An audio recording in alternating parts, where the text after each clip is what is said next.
friend who has a beautiful home on the lake, and beautiful. it was incredible.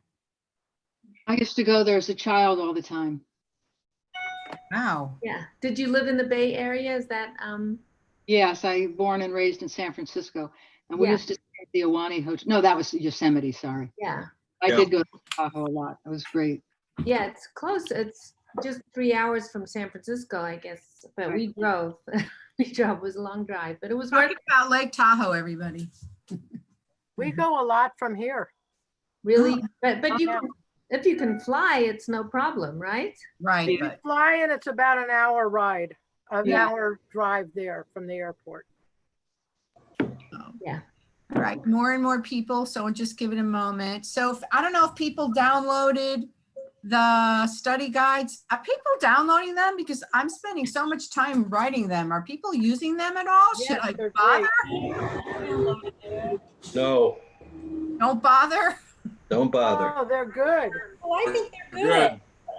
Oh, there, Roy has his. Thank you. Oh, contraire, I think it's good. I've been downloading all of them. I have a notebook that I 3-hole punch and put them in. Oh, all right. Good. That's Exactly. good. I save them all. Me too. I do, yes. Me too. Well, that's okay. That's reassuring because I like spend like several hours sometimes putting them together. Yeah, That's no, great. I really appreciate what you've been doing. So Oh, thank Well, you. and they're interesting topics, and it's fun to have a topic that you know you can kind of talk about. And I mean, who knew about this? You know. That's right. That's what I'm going for. Something interesting. So, what time is it? All right, let's wait one more minute and then we'll start. Just saying hi to everyone. So nice to see you all. There's a chat. Let's see what the chat says. Oh, it's just the resources if you still want to look for them. No, cancel. I want this. What do I want? Hi, Valerie. Let's see. Hi, Marlene. Are you in Mammoth still? No, I just got back yesterday. Nice. Yeah. And you were in Tahoe? Yeah, we couldn't decide between Mammoth and Tahoe, but then we found a place in Tahoe. So, Ah. Okay, we're gonna start and we'll start with our blessing, of course. Baruch atah Adonai Eloheinu melech haolam Asher asher Shanu mitzvot Mitzvotah V'tzivanu Lasot B'divrei Torah. Torah. Amen. Does it sound to you like it's all on top of each other? Yes. Yes. Destiny? I think, okay, that's like what a real shul sounds like. Yeah. Yeah. Everybody's davening or praying at their own pace. This is So- real, right? It is real, but when I grew up in an Orthodox shul, it was not that different. So anyway, I wanted to talk to you about a character in Jewish history that a lot of people never heard of. Some have, but quite charismatic, quite powerful. And his name was Bar Kokhba. Bar Kokhba actually wasn't his original name was Simon Bar Kokhba, actually, but it was changed to Bar Kokhba, which means son of a star, because similar to Shabtai Tzvi, but extremely different, at one point he was considered the Messiah. So we have to set the scene. First of all, I'm admitting people as they come in. First of all, we don't know when he was born. He died in 135 CE, that's 135 AD, okay? And he led a huge rebellion against the Romans that really changed the course of Jewish history, because after him, there really were no more Jews left in Judea. His rebellion so provoked the Romans that they razed Jerusalem to the ground. They dug the temple area down 1,000 feet. They tried to eradicate all Jews and Judaism, but they didn't succeed, as we know. But there were really no more Jews or any government or anything significant there until the state of Israel, or until the pioneers started coming back. So it was quite powerful. We don't know when he was born, but they talk about him when he started this rebellion as being so strong and charismatic. If you looked at the thing I sent you, that riding a horse, he could uproot a tree with his bare hands. And in order to be in his army, his soldiers had to cut off their baby finger to prove loyalty, but the rabbis started to protest against that. So he said, okay, then you have to be able to uproot a tree on a horse with your bare hands. So they all had to be that strong. And he could hold back a catapult with his bare hands, a Roman catapult.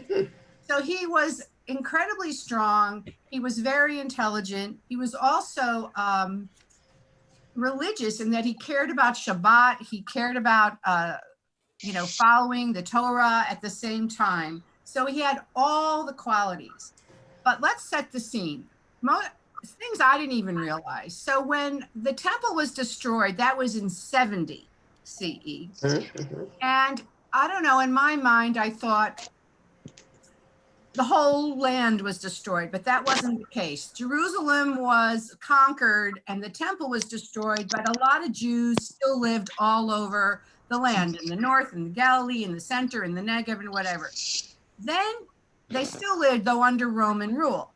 In 113, there was another uprising, and these three uprisings, because Bar Kokhba's was in 130, 132, were called the Roman Jewish Revolt. The first Roman Jewish Roman Revolt. The second Jewish Roman Revolt was in 113, when the Jews, some of them in the land of Judea, as it was called, but also like in Egypt, Syria, they started a huge uprising. Apparently, the Jews were big fighters, real troublemakers, very difficult, and these were the first real uprisings in the entire Roman Empire. So think about it. The Roman Empire stretched from the tip of Ireland, England, all the way to almost Persia. You know what I mean? It was this enormous swath of continents, and only this tiny little group were rebelling. They were tough, really tough. So that was the second rebellion, and they lost also. And then the third rebellion happened with a new emperor, and it was, what was his name? Which one? Hadrian, who for a moment said, okay, I'm going to let you rebuild your temple, and kind of assuage the people. But then he changed his mind, and what happened was he decided to build a temple to Jupiter on the Temple Mount. And and started to try to think, I think I'm going to Hellenize you. I'm going to make you, I don't want you to be circumcised. I want you to, become more Roman. And this was it for Bar Kokhba and the Jews there. And he organized this rebellion. So this rebellion, he had 200,000 of his followers, his warriors that were, the ones who had to uproot trees or whatever, but Jews from all over the ancient Near East came and joined him for this rebellion. I think the promise was, we're going to rebuild the temple. We're going to rebuild the temple. We're going to reclaim our country. And so at one point he had 350,000 soldiers, which was more than the entire Roman army. So, I mean, it was a huge force and a huge threat to the entire Roman Empire. So what happened was they had this strategy where they built, and they still find them archaeological, underground caves and tunnels all over the country. Even as far as Galilee, they thought it just was around Jerusalem, Judea, the Judean hills, the Negev, and a little bit, somebody has like a squeaky. I'm sorry, can everybody mute? They're so distracting with all the background noise and everybody's. Agree. Okay, so somebody's, okay, unless, I'll ask you some stuff. Still hearing it. Miriam's not muted. Okay. But I'm not making any noise either. It's some kind of sound from somebody's computer or something. I don't know. Anyway, okay, whatever. So, all right. So they had underground tunnels built and caves, and even the families would hide in these caves, and the soldiers would hide in these caves, come out, strike and attack the Roman garrisons brutally, and then disappear in the caves. They had hundreds of caves built and tunnels. That was their strategy in the beginning for fighting the Romans. And it says here, also though, at this point, the rabbis, there were a lot of still great rabbis there, and Rabbi Akiba, who is one of the most famous rabbis in the Talmud, and he is the one who said the greatest mitzvah is love your neighbor as yourself. He was actually a very loving guy, but he was supporting Shimon Bar Kokhba. He said, you are Bar Kokhba, son of a star. You are the Messiah. You are going to redeem us. And because Rabbi Akiba was so enchanted and so mesmerized by Bar Kokhba, the people really accepted him and followed him and felt that he was really going to liberate them. He was their liberator, and he had all the qualities of a powerful, charismatic warrior. And during this time, during their successes, so in the beginning, they overran 50 Roman strongholds and took them over, and they took over and liberated 985 towns and villages. So he actually had like a kingdom also, a large swath of the land that was under the control of the Jews, and they turned it, they called it Judea and the land of Israel. And he was declared prince of this area. He was called the Nasi, the prince of the area. And he had coins made, like currency made from that quote unquote country. And they said like the first year of the liberation of Israel, the second year of the liberation of Israel, it only lasted 3 years, but they were just heady with success and feeling that they were having their own country. They also, at that time, the language was Aramaic. That's what, the Talmud is written in Aramaic, the Gemara, the second half. That was the language of, I didn't see what is that movie that Mel Gibson did about Jesus, but that whole thing was in Aramaic because he was trying to be authentic, but Bar Kokhba wanted to reinstitute Hebrew as the language of the people. Imagine in 130, he said, no, we should be speaking Hebrew, and he wrote documents in Hebrew, and the coins were in Hebrew, and those coins are still found. They were found by archaeologists even, very recently still, and they're a proof of that era and that time, and they're very rare and, valuable. So he had coins, and it was like a Jewish state. Now, they hadn't really been their own country since there was a little time under the Maccabees, but really they'd been under Greek and Roman rule for hundreds of years. So there was this 3-year hiatus of like, we're free, we're our own country, we're our own people, we're our own language, we're our own culture. Now, the Romans could not accept this because it's a horrible example for the rest of the empire. It would encourage, and it actually did encourage, other uprisings, and plus to their ego that this tiny little country with these people could beat them. So they brought in legions, huge legions from as far away as Gaul, which is France, and Britain, to fight. They brought in thousands of soldiers to fight the Jews. Okay, wait, I want to talk to you more about some stuff because I don't want to. Okay. So, yes, okay. And because Bar Kokhba, so people, even non-Jews, joined their army, but it's interesting, the Christians did not join the army because Bar Kokhba had been declared a Messiah, and that was a conflict because they already had a Messiah, which was Jesus. So because of that, even though they had also been persecuted by the Romans, they stood aside and basically were somewhat more spared than the Jews because they didn't participate, but they really didn't participate because it would be denying the existence of Jesus. So we don't know, so there was this time, but also it was a fanatic time where you had to be like part of this rebellion. Wait, somebody else is trying to get in. Let me just let them in. Oh, they got it. Okay. And so Bar Kokhba, he was successful, but then of course the Romans realized that they couldn't beat him in battle. It was terrible for them.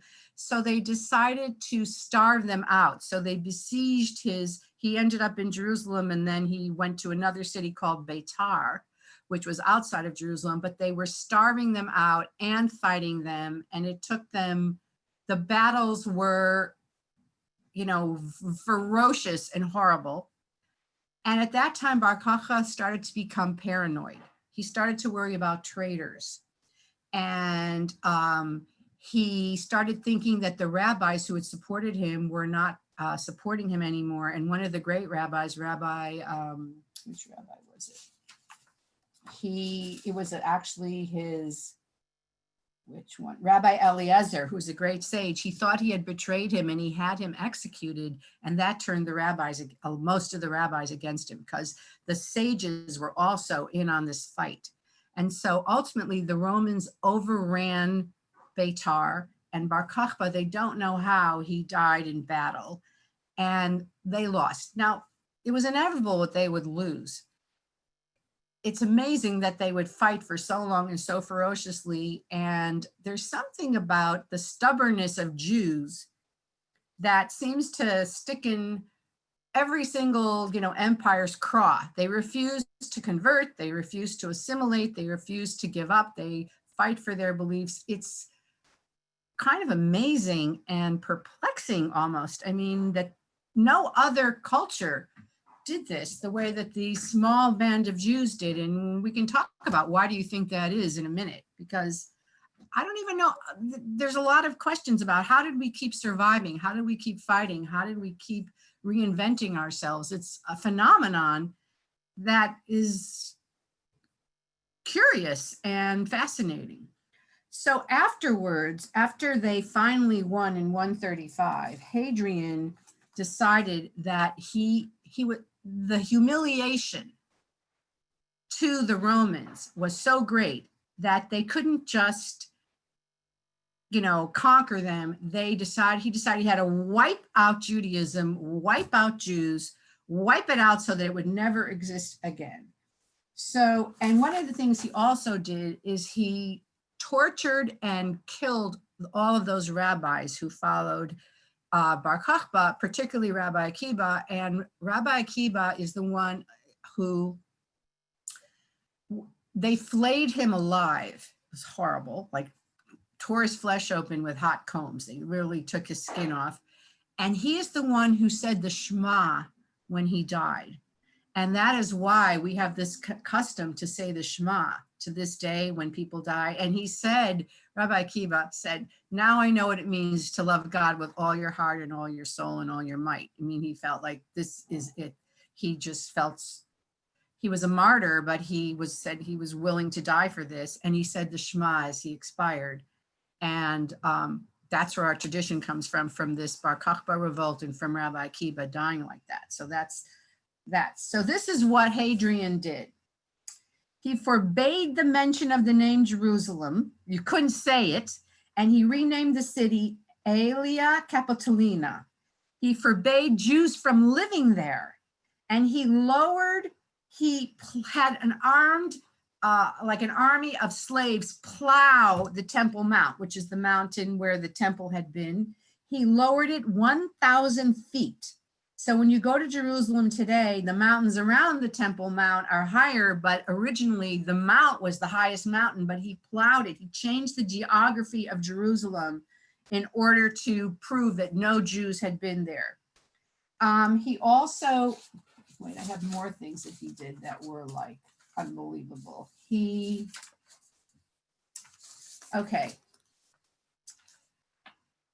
prohibited Torah law and the Hebrew calendar and executed the Jewish scholars, as we know. He built another temple on the Temple Mount and put in 2 statues, one of Jupiter and one of himself. He wiped off the name of the map, Israel. The land was Israel. He wiped it off of the map, and he combined Galilee and Samaria and another region, and they called it Palestina, Assyria, Palestina. That's where the name Palestine came from. Hadrian wiping Judaism off the map of the land of Israel and changing the name. So he changed it to Palestina, maybe because the Philistine nation lived nearby, but all this whole thing of Palestine comes from originally. So all the Jews, from this time, we know that there were so many Jews killed, exiled, sold into slavery. And just in the north, in the Galilee, there remained an academy, and some other rabbis stayed there. And that's where Palestine, it's called the Palestinian Talmud, was written. There's two Talmuds. There's the Babylonian Talmud, and the other one is called the Palestinian Talmud. And that's from this northern part of the Galilee after this entire destruction. That's where they stayed. And scholars say that the beginning of the real Jewish diaspora started from this fight. After this, then the Galut, the real diaspora, started because Jews could not live there.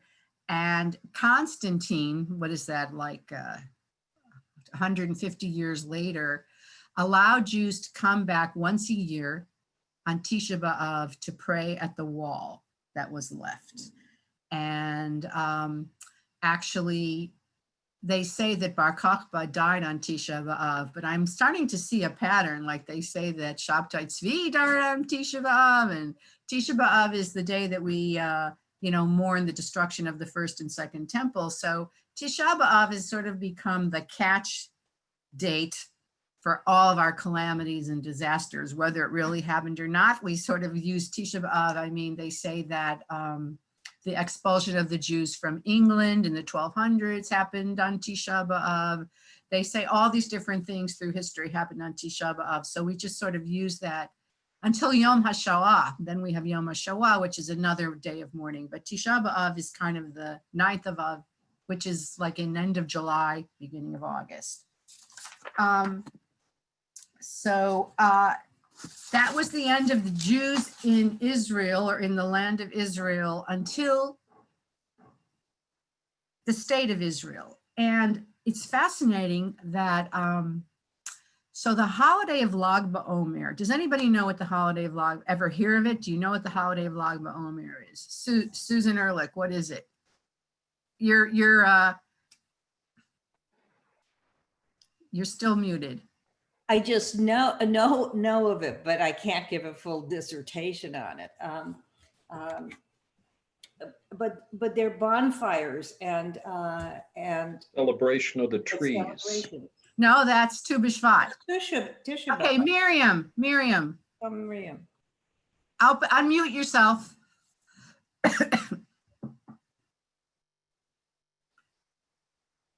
Unmute. As I know the holiday, it stands for the 33rd day of the counting of the Omer, which starts at the end of Pesach and goes to Shavuot.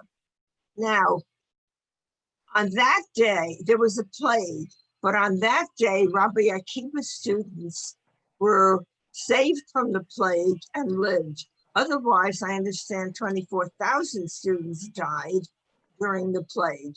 And so we celebrated because of those reasons, because it's a day of jubilation that the plague stopped, and we go out into the fields on that day to celebrate the holiday with bows and arrows, because I think that the students pretended they really wanted to study. They were not allowed to by the Romans, so they took bows and arrows and pretended that they were going to the fields, but instead they studied. So that's the religious explanation, but scholars say that really that doesn't make any sense. And probably it was about the thousands of students of Rabbi Akiva who were fighting with Bar Kokhba. And that the plague was really maybe a metaphor for, actually they're fighting, or 24,000 students died fighting for Bar Kokhba, or one of the battles was won on that day. But a lot of scholars say that it does have to do with Rabbi Akiva and students, but probably fighters for Bar Kokhba. And the bonfires were, who knows, replications of the fires of their victory, of burning garrisons or celebration. We don't know. It was kind of transformed. But what we do know is today in Israel, on Lag BaOmer, which is the 33rd day of the Omer, they celebrate Bar Kokhba. Like he's the hero of that holiday now in Israel, showing his, fighting back, power, strong army, fighting against oppression, and they celebrate him. And he was so revered, even, in the beginning of the fight for the state of Israel, that one of his generals' last name was Ben Gurion.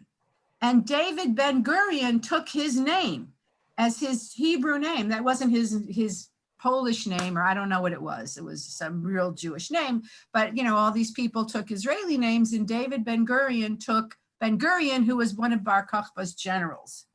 So this idea of the fighting Jew was very inspirational. And after 2,000 years it's not 2,000 years. It's 1,800 years or less, because after 2000, there were huge fighters, strong, powerful Jewish warriors in the land. And interestingly, now that they're back in the land, they're one of the toughest armies in the world again. So I want to talk about a couple questions. Why do you think that Jews have survived despite all of these massacres and persecutions and exiles to this day? And what do you think it is about being in your own land that empowers a people differently than being outside of the land? So I'd love to hear your opinion on either one of those ideas. Let's just talk about Sue. Kasamasama, yeah?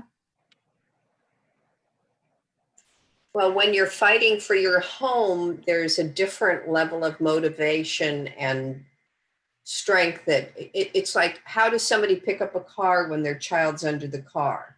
It's that, and when you're fighting for your home, it's different.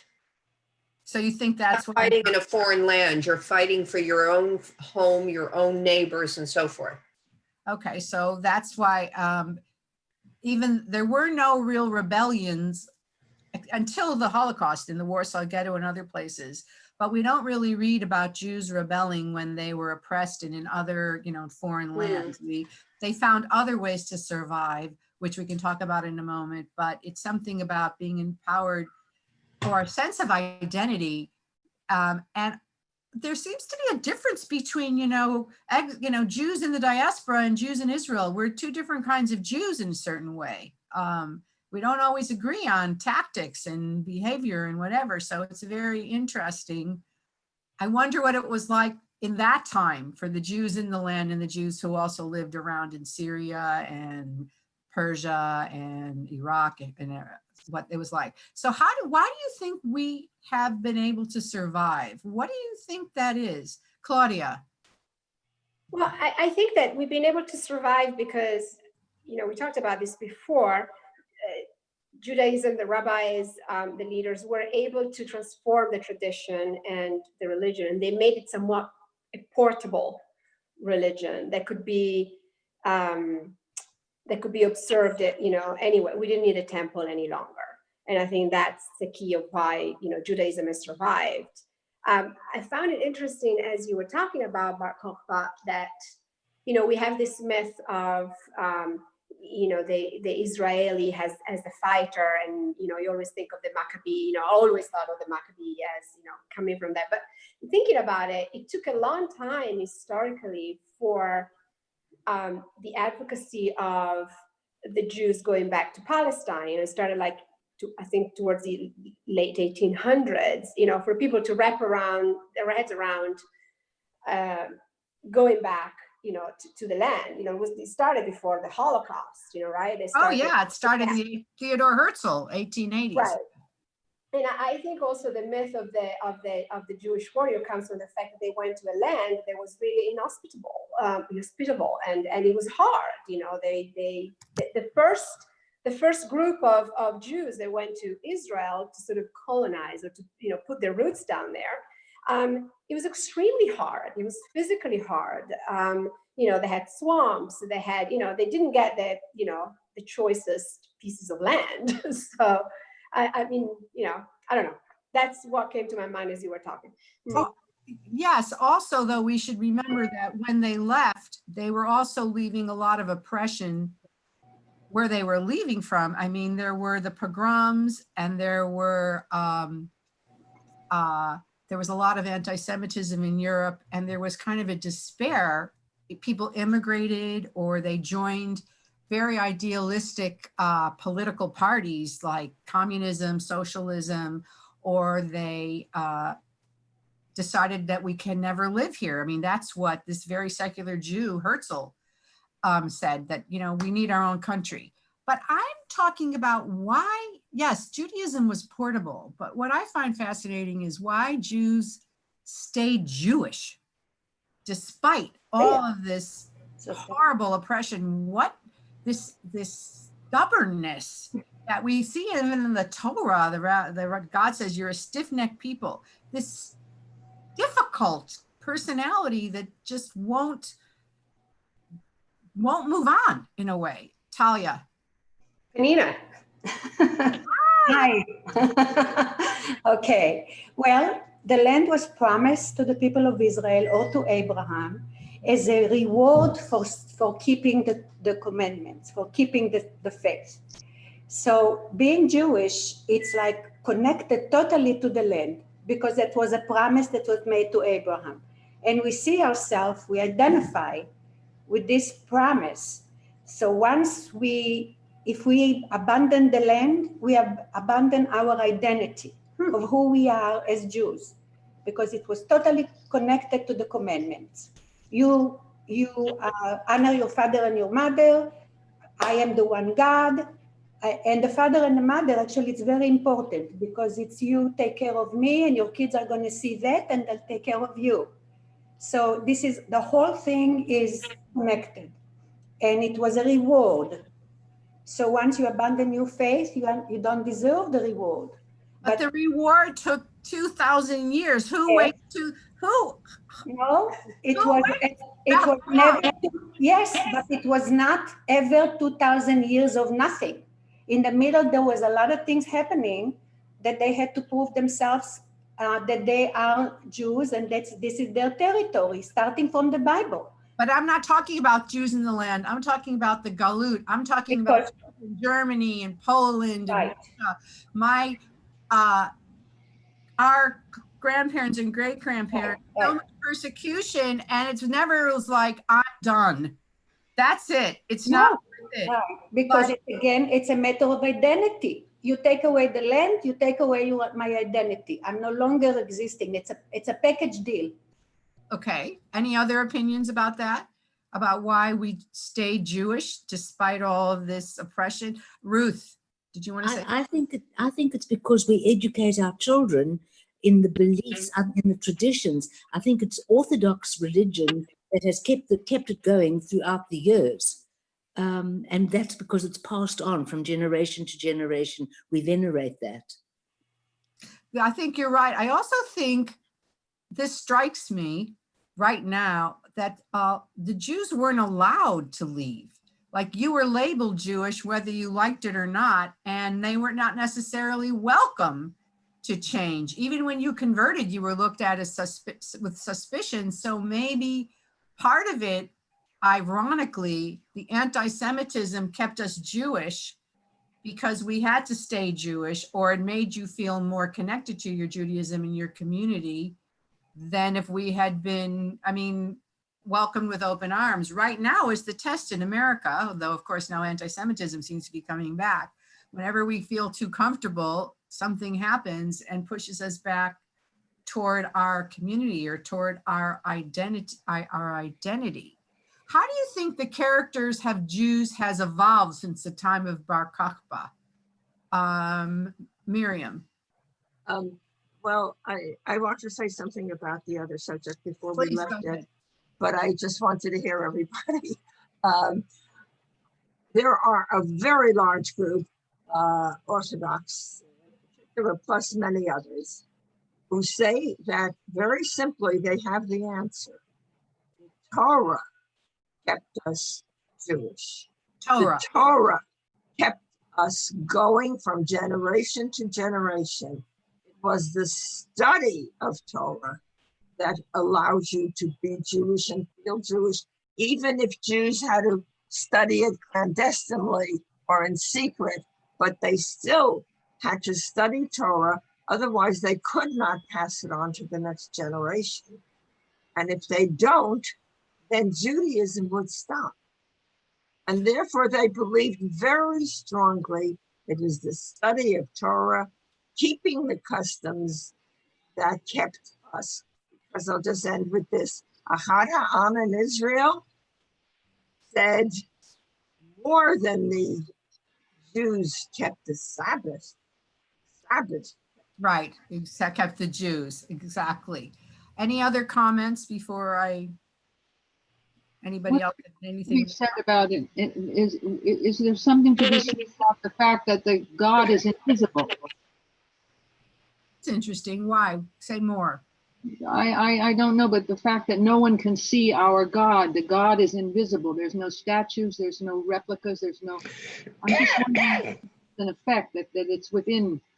And the other thing is, when I taught in Israel and I had to go home after 3 weeks, they said to me, you don't leave, you're a Jew, you have to stay here and teach us all you know. That's interesting. Yeah. That's interesting. You know, you mentioned, yeah. You mentioned the Torah, and obviously the Torah has the basis of the Deuteronomic statement, choose life or choose curses. But at the end of the Galut, at the end of whatever exile we are currently in, the promise is that we always will be survivors, that we will always be a presence on the earth, and ultimately we will be returned out of exile to Israel. And if we believe anything about the Word of God, we have to assume that that's the underlying statement that has maintained the Jews, regardless of circumstance, for thousands of years. That ultimately there's a greater plan if that's the depth of your belief.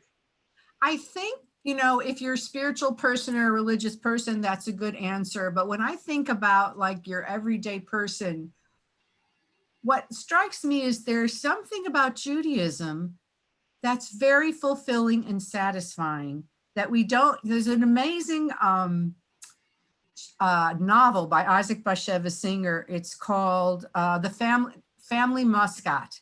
And it's about this family.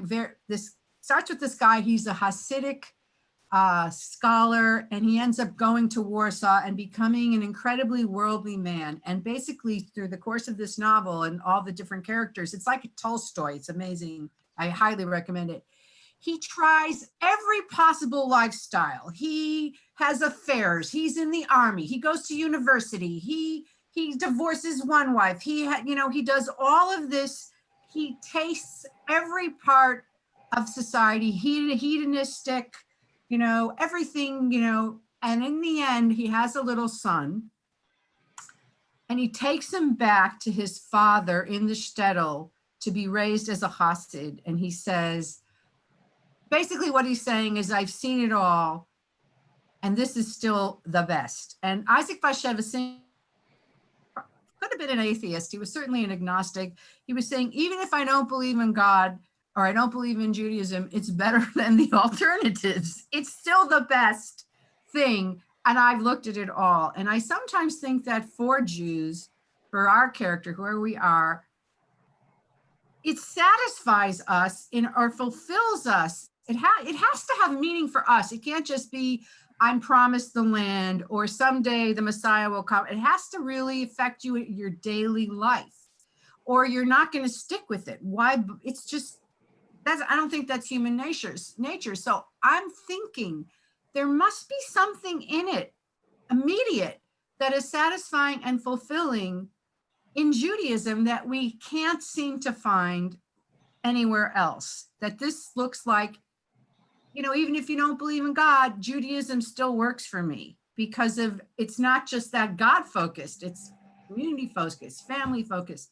So I want to ask you, do you agree with that? And if so, what is it that fulfills you about Judaism? I mean, for Bar Kokhba, it was the land, it was the identity. I know for Israelis, it's very similar, but we don't live in the land. We love the land, we pray toward the land, we dream of the land, but we're not moving to the land. We're living here, but we still choose to be Jews, a drop in the bucket of the world. What is it? What do you get out of it that keeps you in it? Okay, Talia has her hand up. Hi. Okay, so we were studying that judgment, Yeah. and one of the ideas was that justice. Right. Right. That there could be two truths, and you find the compromise. And if I can ask Miriam to please repeat that about study and Torah and truth. Miriam, you had shared that with me, and I think the rabbis have, about how when you think you found truth, it's probably, if you could please share that, I'd appreciate it, because that's why I feel so many Jews love the Torah, the study of Torah, Judaism, and want it to stay. Otherwise, we are forced into like more of a tyrannical religion. So what was that, Miriam? I don't think I will repeat it and take people's time up. It's not fair. I'd like to hear other people talk. Miriam, but what's so meaningful to me is the ethical teachings of Judaism. Why? Because they are so practical. You can live them on a daily basis. And the study of Torah neged kulam. The studying of Torah is above all. They're talking about the mitzvahs, and then the rabbis say, no, the study of Torah is above all the mitzvahs. And that's how I feel. That's how you, okay, other people, what is it? What do you get that keeps you in there? What is it that you have in your life? Why do you stay Jewish? What is it that, as opposed to giving it up? Because it can be hard. So why do you think you do? Merle? I think that it's just because it's the way I was taught since I was a child, that this is as Miriam said, it's a way of life. It teaches us how to live. It teaches an ethical behavior. Right, but and I'm not, I don't know that I see that everywhere. Well, I mean, saying this is how you were taught. I mean, I was taught that, women should be quiet and be defer to men and serve men and this and all that stuff. But that I think it's got to be more than what you were taught. And I hear you. It's more about what you're living. It has in other words, with you. Judy, doesn't the Torah give you an opportunity to learn how to share within a community and within your family the joy of giving? It's a pathway to joy for yourself. And there are little opportunities necessarily to learn how to share and to be joyous and to give joy as an organized religion. And the essence of our Torah is loving kindness and the ability to live in a society successfully. The mitzvahs are just codes of ethics and behavior that keep us focused on being able to share in a positive light, making those good choices. Valerie.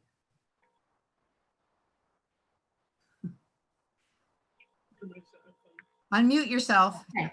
Can you? I go back to Talia's mom's story of subject of identity. I think everybody wants to know who they are, where they come from, and to be able to identify as a Jew kind of is a meaningful thing. As I was listening to stories about African Americans lately, a lot of them don't know where they come from. And that's really troubling to a lot of people to not know where your ancestors come from. So I think that's like a basic human need to, or it's a very comforting thing to have that knowledge. So that's your comforting thing. Susan. In addition to that, I think there's, jumping on Valerie's identity, there's a sense of community as well. I grew up in Pasadena, where it was, at the time when there was real anti-Semitism too, and the Jewish community stuck together. And when I went to college, I wanted to go to a university where there were Jews, so I could have a community. And I feel that when we've gone to Jewish, the URJ had the conventions, it was like they're all ancestors. I know parts of them look like other people that I knew. They're all related. Merle was there when we went to URJ. Merle was there. And I said, there's this real sense of Hamishness, of community here. I would agree with all the things with the ethical codes and the moral upbringing, and it doesn't even have to upbringing, the sense of acting in a certain righteous way is there, but I'm adding the sense of community and of belonging. And some of it, as you said, comes from the anti-Semitism, you're pushed together. But even in all the Gentile organizations I belong to, I would think, where's the Jew here that I could relate to? So I think that's something, because it's very personal, with that. Okay, thank you. Anyone else? Wait, who didn't speak yet? Merle? What you said earlier about you were raised at how women were supposed to behave. And yeah. I think, at least in Reform Judaism, it's allowed women to become more of the community. We're not just home cooking Shabbat dinner. And that by the, I guess progressive, what might be the right word, that we're allowed to be more of who we are and what we can do more, rather than just be what that image was thousands of years ago. No, I agree with you. And I also think there's the elasticity of Judaism that allows us to find our place. I mean, and it's really expanded, in the last 50 years.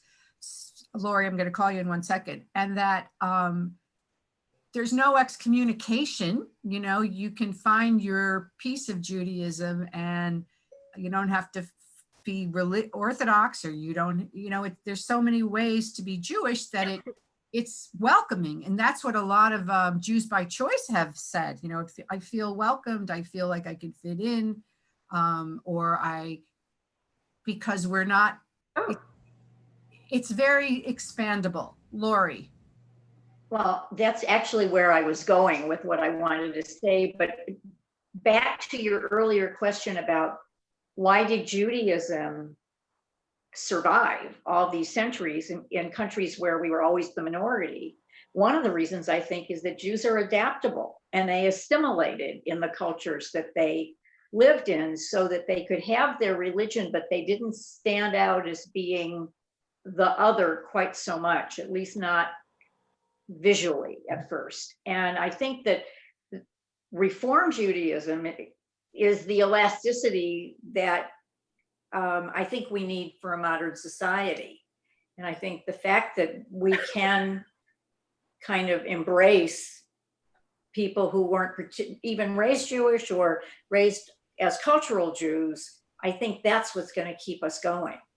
You're right, but you should know that until like the late 1740s or 1760s, Jews dressed totally differently. They wore their tzitzis and their kippah and their kaftans and everything. And there was elasticity then, because like Moses Mendelssohn started dressing like a German proper, middle class, upper middle class guy. And so for a long time, we were isolated, and that kept us together, but we were able to step out and bring it with us. And that's the Enlightenment, which I want to talk about maybe next week or the week after. Okay, Valerie? I think the word I was looking for is tribalism. I think people are, I hate to be cynical, but I think we're tribal, and we Those Yeah, are- absolutely. It's It's weird that though to be community. tribal when we live all over the world, and we have different customs. I mean, Sephardic customs and Moroccan, the Eastern, Middle Eastern Jews and the Russian. I mean, it's very interesting that the tribe is, as Miriam said, the Torah, actually surrounded around the Torah and that connection through the Torah. Any other, and I agree with you, any other, Claudia? Well, going back to your elasticity, I think that everything that everyone's mentioned is just so very valid. You know, we want to know where we come from. You know, there's tribalism, there's Torah, there's, the ethical teachings. But for me, as a Jew by choice, most of all, what attracted me was the latitude that as a Jew, I'm given in my beliefs. And if you want to talk about it a bit, in a reductive manner, it would be we're allowed to Here, and we'll talk about this later.